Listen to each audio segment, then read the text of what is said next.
আসসালামু আলাইকুম। এটিএন বাংলা সংবাদে সবাইকে স্বাগত জানাচ্ছি। আমি মমরিনাজ মমি। শুরুতেই সংবাদ শিরোনাম। অভ্যন্তরীণ ও বাহ্যিক হুমকি মোকাবেলায় সেনা সদস্যদের সতর্ক থাকার আহ্বান সেনাবাহিনী প্রধানের। তদন্ত প্রতিবেদন জমা না দেয়ায় ৬ বছর ধরে ঝুলে আছে নারায়ণগঞ্জের ত্বকী হত্যার বিচার কাজ।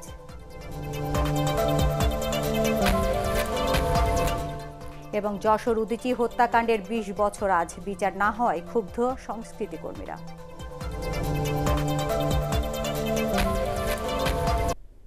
এবার বিস্তারিত। অভ্যন্তরীণ ও বাহ্যিক হুমকি মোকাবেলায় সেনা সদস্যদের সতর্ক থাকার আহ্বান জানিয়েছেন সেনাবাহিনী প্রধান জেনারেল আজিজ আহমেদ। দুপুরে সিলেট সেনানিবাসের ১৭ পদাতিক ডিভিশনের ৩টি পদাতিক ব্রিগেড ও ৫টি ইউনিটের উদ্বোধনকালে তিনি এই আহ্বান জানান। এর আগে তিনি একটি চৌকস দলের কুচকাওয়াজ পরিদর্শন ও সালাম গ্রহণ করেন। অনুষ্ঠানে ১৭ পদাতিক ডিভিশনের জিওসি ও area commander major general SM Shamimuzzaman সহ সেনাবাহিনীর ঊর্ধ্বতন কর্মকর্তারা উপস্থিত ছিলেন।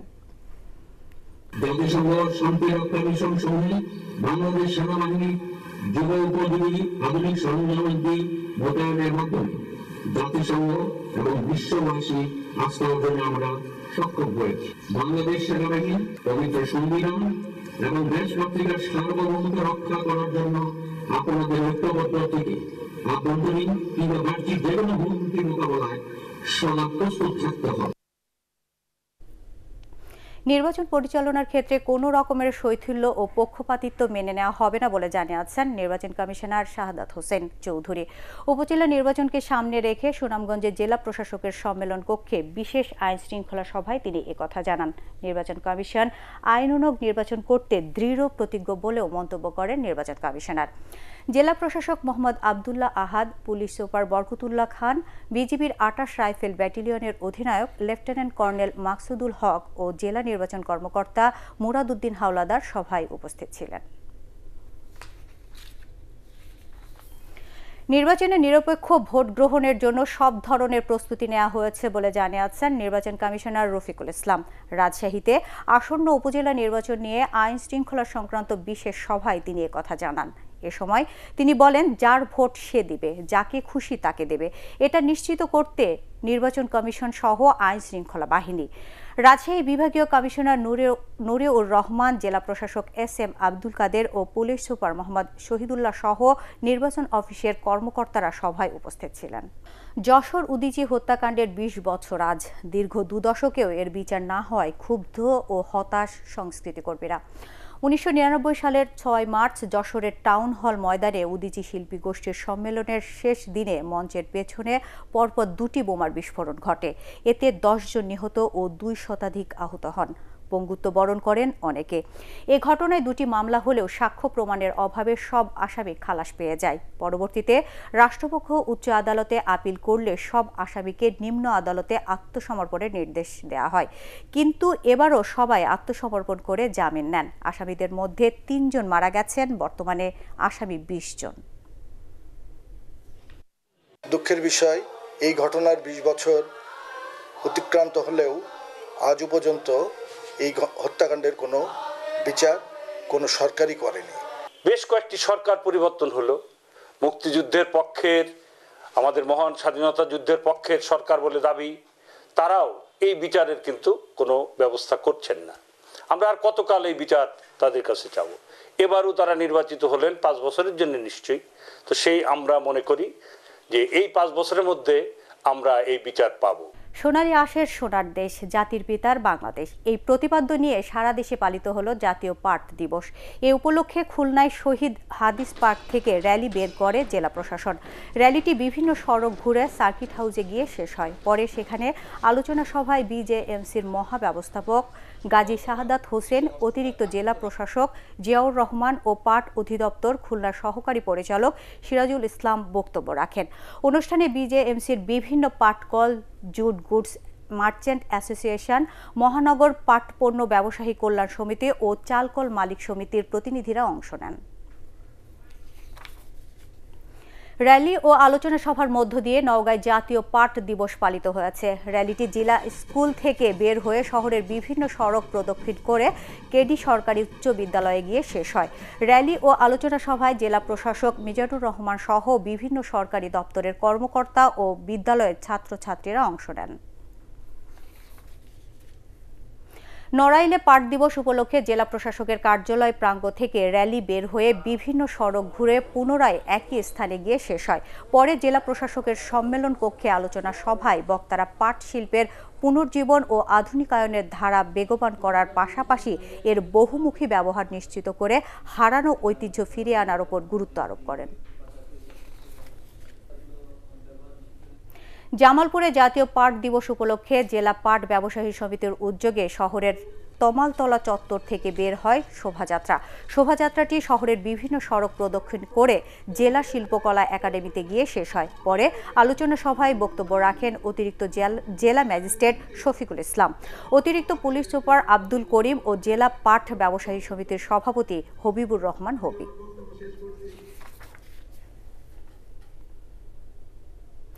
অবিলম্বে ছাত্র সংসদ নির্বাচনের তারিখ ঘোষণা, নতুন হল নির্মাণ ও পরিবহন সংকট নিরসনে নতুন বাস ক্রয় সহ ৭ দফা দাবিতে রংপুর কারমাইকেল কলেজে মানববন্ধন করেছে সমাজতান্ত্রিক ছাত্র ফ্রন্ট। মানববন্ধন চলাকালে বক্তব্য রাখেন সংগঠনের জেলা শাখার সাধারণ সম্পাদক আবু রায়হান বকশী ও কলেজ শাখার আহ্বায়ক অসীমা রায় লিপি সহ অন্যান্য নেতারা। বক্তারা অবিলম্বে উত্তরবঙ্গের ঐতিহ্যবাহী কারমাইকেল কলেজে ছাত্র সংসদ নির্বাচন দেয়া সহ সকল সমস্যা সমাধানের দাবি জানান। এদিকে বরিশাল সরকারি বিএম কলেজ ছাত্র সংসদ নির্বাচনের দাবিতে ক্যাম্পাসে বিক্ষোভ মিছিল ও সমাবেশ করেছে সমাজতান্ত্রিক ছাত্র ফ্রন্ট। মিছিলটি কলা ভবনের সামনে থেকে বের হয়ে ক্যাম্পাস প্রদক্ষিণ করে একই স্থানে গিয়ে শেষ হয়। পরে সমাবেশে ছাত্র ফ্রন্টের জেলা নেতারা বক্তব্য রাখেন। দীর্ঘ ১৬ মাস বন্ধ থাকার পর মেহেরপুর কুষ্টিয়া সড়কে সরাসরি বাস চলাচল শুরু হয়েছে। কুষ্টিয়া অঞ্চলের সড়কের বেহাল দশার কারণে বাস মালিক সমিতি বাস চলাচল বন্ধ করে দিয়েছিল। এতে চরম দুর্ভোগে পড়েন যাত্রীরা। রাস্তা মেরামতের পর মঙ্গলবার কুষ্টিয়া জেলা প্রশাসকের সম্মেলন কক্ষে এক বৈঠকের মাধ্যমে বাস মালিক সমিতি ও শ্রমিক ইউনিয়ন যৌথভাবে মেহেরপুর কুষ্টিয়া সড়কে সরাসরি বাস চলাচলের সিদ্ধান্ত নেয়। ৮ মার্চ আন্তর্জাতিক নারী দিবস উপলক্ষে দেশের বিভিন্ন স্থানে র্যালি ও মানববন্ধন অনুষ্ঠিত হয়েছে। দিবসটির এবারের প্রতিপাদ্য সবাই মিলে ভাবো, নতুন কিছু করো, নারী পুরুষ সমতার নতুন বিশ্ব করো। দিনাজপুরে জেলা প্রশাসন ও মহিলা বিষয়ক অধিদপ্তর জেলা প্রশাসকের কার্যালয়ের সামনে মানববন্ধন কর্মসূচি পালন করে। কর্মসূচির উদ্বোধন করেন জেলা প্রশাসক মাহমুদুল আলম। অন্যান্যদের মধ্যে বক্তব্য রাখেন জাতীয় মহিলা সংস্থার চেয়ারম্যান তারিকুন বেগম লাবণ ও জেলা মহিলা বিষয়ক কর্মকর্তা মোর্শেদ আলী খান। বক্তারা নারী ও শিশুর প্রতি সকল প্রকার বৈষম্য বিলোপ সাধনে সরকার অঙ্গীকারবদ্ধ বলে মন্তব্য করেন। জয়পুরহাটে এই উপলক্ষে মানববন্ধন করেছে জেলা মহিলা বিষয়ক অধিদপ্তর। সকালে শহরের 0 পয়েন্টে এই মানববন্ধন করা হয়। জেলা মহিলা বিষয়ক অধিদপ্তরের উপপরিচালক সাবিনা সুলতানা ও জাতীয় মহিলা সংস্থার জেলা শাখার চেয়ারম্যান রেবেকা সুলতানা সহ অন্যান্যরা এই সময় বক্তব্য রাখেন। ঝিনাইদহে আন্তর্জাতিক নারী দিবস উপলক্ষে র্যালি ও মানববন্ধনের আয়োজন করে জেলা উপজেলা প্রশাসন ও মহিলা বিষয়ক অধিদপ্তর। র্যালিটি বিভিন্ন সড়ক ঘুরে পায়রা চত্বরে গিয়ে শেষ হয়। জেলা প্রশাসন, মহিলা বিষয়ক অধিদপ্তর ও এনজিও কর্মকর্তা কর্মচারী সহ বিভিন্ন শ্রেণী পেশার নারীরা কর্মসূচিতে উপস্থিত ছিলেন। রাজবাড়ীতে নারী দিবস উপলক্ষে জেলা শিল্পকলা একাডেমির সামনে মানববন্ধন অনুষ্ঠিত হয়। ঘণ্টাব্যাপী কর্মসূচিতে জেলা প্রশাসন, মহিলা বিষয়ক কর্মকর্তার কার্যালয় ও মহিলা পরিষদ ছাড়াও বিভিন্ন সরকারি দপ্তর ও বেসরকারি সংস্থা অংশ নেয়। মানববন্ধন চলাকালে বক্তব্য রাখেন অতিরিক্ত জেলা ম্যাজিস্ট্রেট আমিনুল ইসলাম, এলজিএডির নির্বাহী প্রকৌশলী খান এ শামীম ও জেলা মহিলা বিষয়ক কর্মকর্তা নূরে সফুরা ফেরদৌস। আন্তর্জাতিক নারী দিবস উপলক্ষে শেরপুরে মানববন্ধন অনুষ্ঠিত হয়েছে। সকালে জেলা প্রশাসকের কার্যালয়ের সামনে মানববন্ধনে জেলার বিভিন্ন স্তরের কর্মকর্তা ও বিভিন্ন নারী সংগঠনের নেতারা অংশ নেন। মানববন্ধন উদ্বোধন করেন জেলা প্রশাসক আনারকলি মাহবুব।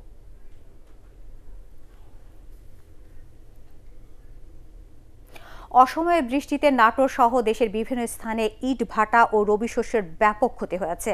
এর মধ্যে নাটোরের কয়েকদিনের বৃষ্টি সহ শিলা বৃষ্টিতে প্রায় 100 ইট ভাটার লাখ লাখ কাঁচা ইট নষ্ট হয়ে গেছে।